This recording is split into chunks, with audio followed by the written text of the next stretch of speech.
Am I the a-hole for not wanting a relationship with my siblings after I leave? Trigger warning, parentification. I want to make it clear in this post that I do not resent my siblings at all. None of this is their fault. They were brought into a situation they never wanted nor asked to be in, just like I was. I love them, and I do not blame them for anything. I am a 17-year-old female and the oldest of 19 kids. I do not know if I am being cruel or if I am justified in not wanting a relationship with them. My mom had me when she was 14 years old, and my dad was 16. For the first few years, things were okay. Not perfect, but I had parents, or so I thought. When I turned 4, the baby bliss wore off, and my parents checked out emotionally and mentally to start trying for more kids. My mom loved the attention she received when she was pregnant with me, the praise, the way people treated her like she was special, and my dad always wanted a big family since he came from one. By the time I was 10, I was no longer a kid in the house. I became a third parent. I was feeding babies, changing diapers, cooking, helping with homework, getting them dressed and ready for school, doing midnight feedings, cleaning, putting kids to bed, breaking up fights, and being emotional support for children who were confused about why their biological parents checked out of being their parents. One of my sisters even asked if they had done something wrong to make them stop loving them. I never had a normal childhood or teenage life. All of that was robbed from me. I did not hang out with friends because I did not have any. I did not join any clubs or sports. I did not go to parties, sleepovers, prom, or any dances because my life revolved around taking care of my siblings while my parents were busy doing whatever they wanted instead of being present in their lives, and busy making schedules of when to get pregnant again so they could have another baby. I never had the chance to explore who I am.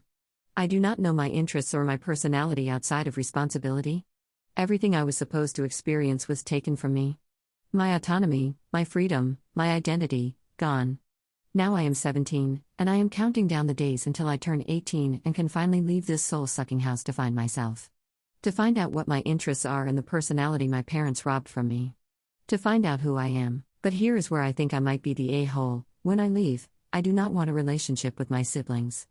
Not now, and not even in the near future. I love my siblings. I truly do. But every time I look at them, it reminds me of everything that I lost. They are a reminder of the role I was forced into by my biological parents, who were busy chasing attention through pregnancy after pregnancy. They represent years of my life that I will never get back. I feel horrible for thinking this way because they did not ask for any of this, just like I did not ask to be their caretaker and third parent. They remind me too much of the burnout and exhaustion I felt when I should have been enjoying my childhood and teenage years instead of being trapped into being their parent. I do worry about the next child being turned into a third parent and having their life ruined because of my so-called parents. I do not want to be their backup mom forever, nor do I want to be guilted into staying. I just want a clean break so I can heal and figure out who I am without being dragged back into the role I was forced into at 10 years old. So, am I the a-hole for not wanting a relationship with my siblings after I leave? Edit: I forgot to include this earlier, but I will also be cutting off my parents once I turn 18. Final update. Hi, everyone. I want to give an update on my situation because things did not quite work out the way I originally planned when I wanted to leave at 18. I am currently writing this update at my uncle's house, my mom's brother. On to the update. After thinking about it for a while, I decided to keep a relationship with my siblings, especially the younger ones.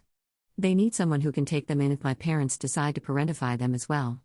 They do not deserve to have someone cut them off and leave them to deal with adult duties that should be handled by our parents. I also wish that I had told a trusted adult about my situation at home, but I did not. As I said before, I wanted to leave when I turned 18. Let's just say my parents forced my hand. My parents called us into the living room because they wanted to make an announcement. When we all got there, they had big smiles on their faces and told everyone to sit down for what they had to say. They announced that they were expecting again. Baby number 20. My younger siblings cheered, while the older ones, including myself, were silent. I did not feel any joy for them, only that familiar sinking feeling in my stomach when I knew that I would be the one taking care of a new baby that they would not be raising themselves. My dad asked, seeing that the older ones and I were not smiling, if we were happy to have another sibling. That is when I snapped. I told them they were irresponsible people who only cared about the attention they received when they were expecting, and how they forced me and the other older kids to sacrifice ourselves to take on their parental responsibilities while they ignored the children they brought into the house. My mom cried after I snapped at them, and so did the younger ones. My dad glared at me like I had committed a crime. What crime? Telling the truth. My dad yelled at me, asking how I dared to accuse them of being neglectful parents after everything they have done for us. I laughed at that and said they had not done anything for any of us. They did not want to do anything for us at all. I marched to my room, grabbed everything I could, and called my uncle to pick me up. And now I am here, with both of my parents constantly calling and texting me, demanding that I come back home so we can talk about this. But I am not going to step back into that house at all. My uncle told me to stay as long as I need and even said I can call his place home.